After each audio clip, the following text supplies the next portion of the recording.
guys, Desh and Lucky here with Just Looted Gamer News, and today we're going to be discussing a new article that came out all about Cyberpunk 2077, the latest news.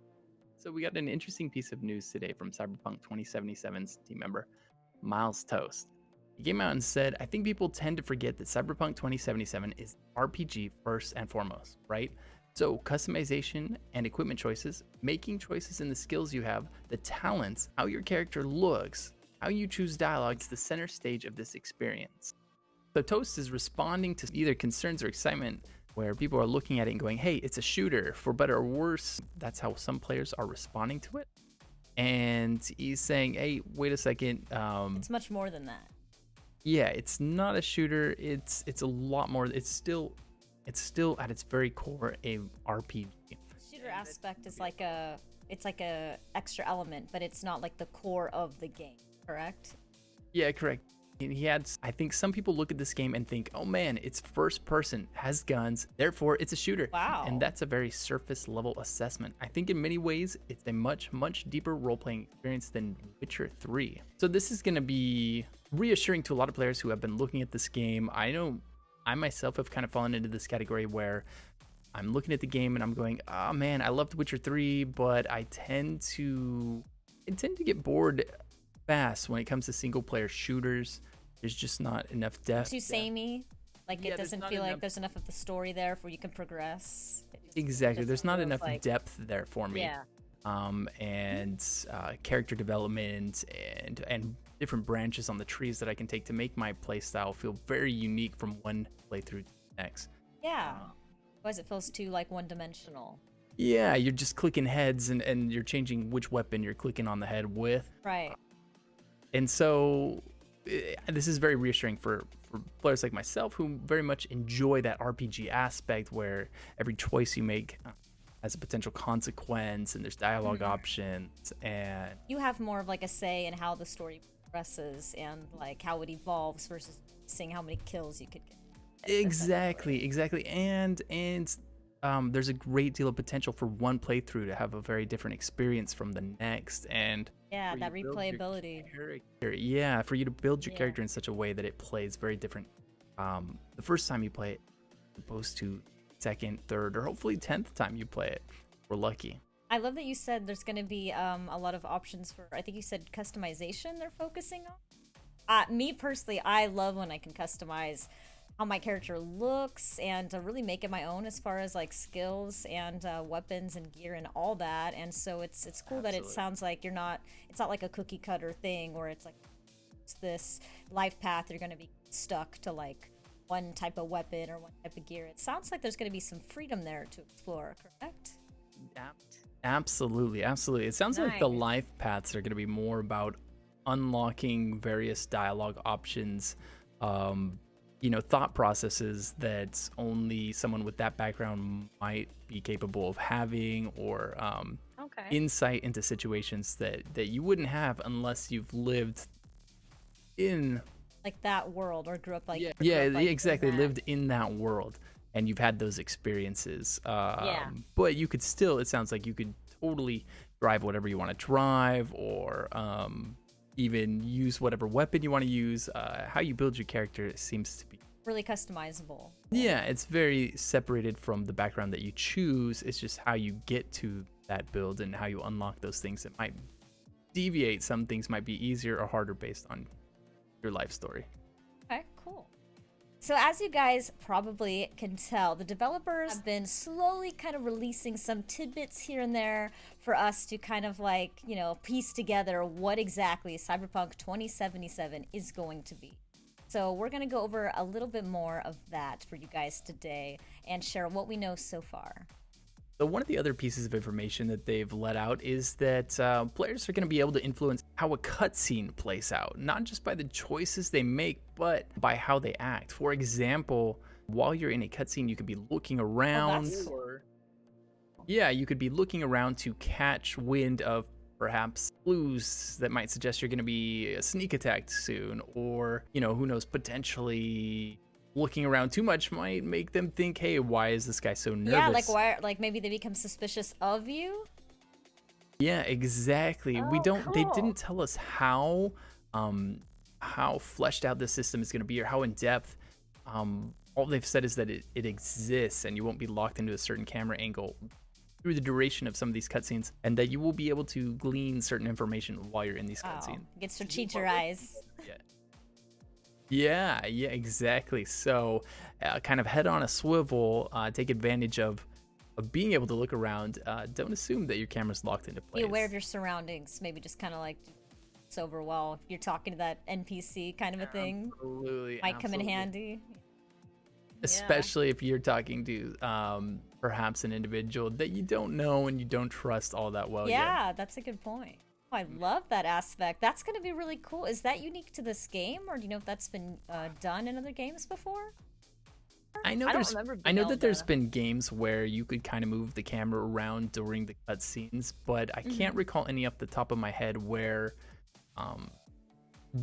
that information would then be used to impact the rest of the cutscene or even the story moving forward. Or you could use it to your advantage or disadvantage, I guess, per se, right? Yeah, okay. Exactly. Another piece of information that they've talked about is that when they let people try the game out, when they were doing the test playthroughs, people tended to go into what they call the GTA mode, Grand Theft Auto, right? It's the other big open world game out there. And by that they meant that they would just like kind of start killing everyone, anyone. They would go on a rampage. Trevor. Well, exactly. And because in GTA, that's largely a no consequence decision. You know, you're gonna get the cops on you, but if you evade them, boom, you know, nothing gained, nothing lost, really. Yeah, you're fine. It's just a little bit of fun. They said that in Cyberpunk 2077, you can totally still do that if you want. But what they found was, as players began to unravel the consequences of those decisions and how that process might impact their gameplay, they tended to get back on track. And she's a different life path, or so suggesting you chose poorly. Suggesting that perhaps maybe you're going to be able to accidentally kill NPCs. I was gonna ask that. Yeah, can you kill off like a main NPC? Like, what if you kill off the main corpo character, like the top dog of like that? You know what I mean, like that corporate world. Like, can you do that? Maybe, or maybe you know you get a reputation. And how does that impact the story? Exactly, and then certain NPCs or quest givers, they no longer want to interact with the guy that just drove down the street and murdered 30 people. Or they don't exist if you kill them all. And or they're just gone altogether because you drove over them in your Buick.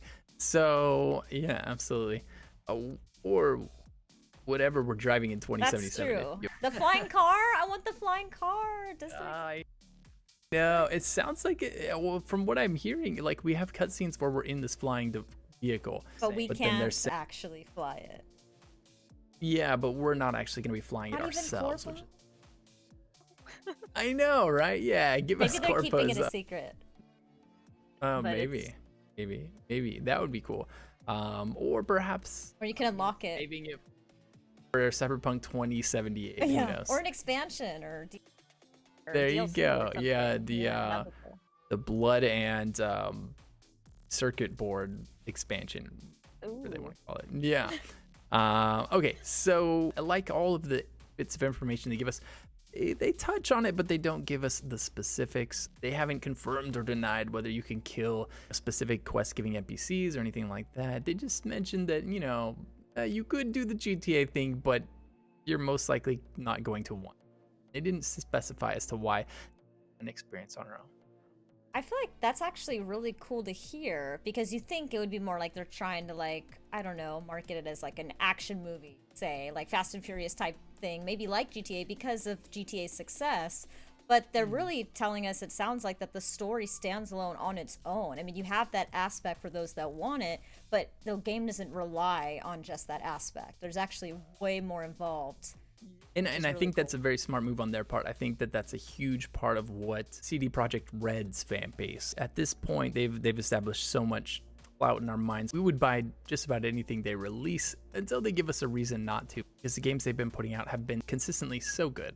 So there's been a lot of speculation. Is Ciri, the character from the Witcher series, going to make an appearance in Cyberpunk? Is she going to be a pivotal character, or is she going to make a cameo of some sort? And they haven't said yes and they haven't said no. It sounds like there's going to be Easter eggs for the Witcher series in the game. So that's cool. What that means, what we does don't that know. entail? Exactly. Is an Easter egg maybe just there's a picture of him in a fantasy book on the shelf, or like a poster maybe, or a poster on a wall in the exactly, Night like City that kind of thing. But as far as Ciri being a character in the game goes, they flirted with it a little bit. Fan tweeted, it was kind of like a weirdly coded exchange. The fan messaged Cyberpunk 2077's Twitter account with CD Red followed by Open Ciri Cameo ML4. The Twitter account responded, access denied. And then continuing the exchange, the fan points out that it was an interesting choice for the account to reply with access denied rather than file not found. Finishing the conversation, just responded simply with error emergency shutdown. Kind of, definitely not, again, giving a firm answer on anything, right? They didn't say Ciri won't be there. They didn't say Ciri will. But what we do know is director Badowski, while speaking to Polygon, he says, "We are not Kingdom Hearts.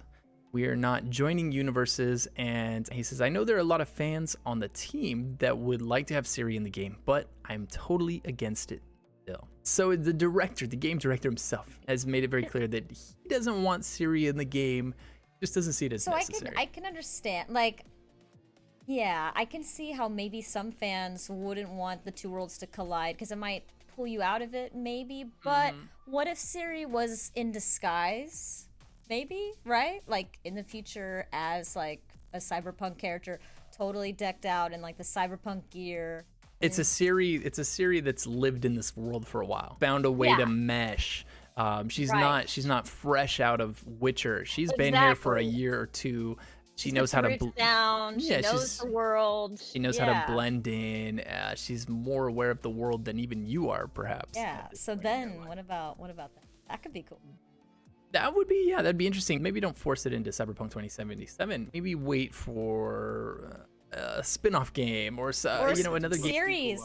That could be a cool series, wouldn't it? Yeah. Or a spin-off series for Ciri herself. Yeah. Exactly. Yeah. But maybe she goes to the Cyberpunk 2077.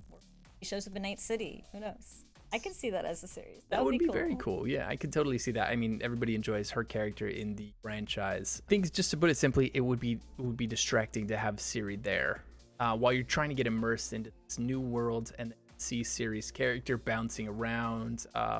It's gonna pull you out of this really deep immersion that they've spent so much time crafting and tailoring for this brand new world with its own set of like history and lore. Then to try to tie that into the beast hunting Witcher world with magic and maybe some things, it's better to just have two completely different franchises, be a nice respite from one, go to the other, and vice versa. I'm excited. I can't wait. Oh man, I can't wait either. And that about wraps it up. If you like this video, please give it a like and don't forget to subscribe, and be sure to turn on that bell to be notified with more Cyberpunk 2077 and other RPG news.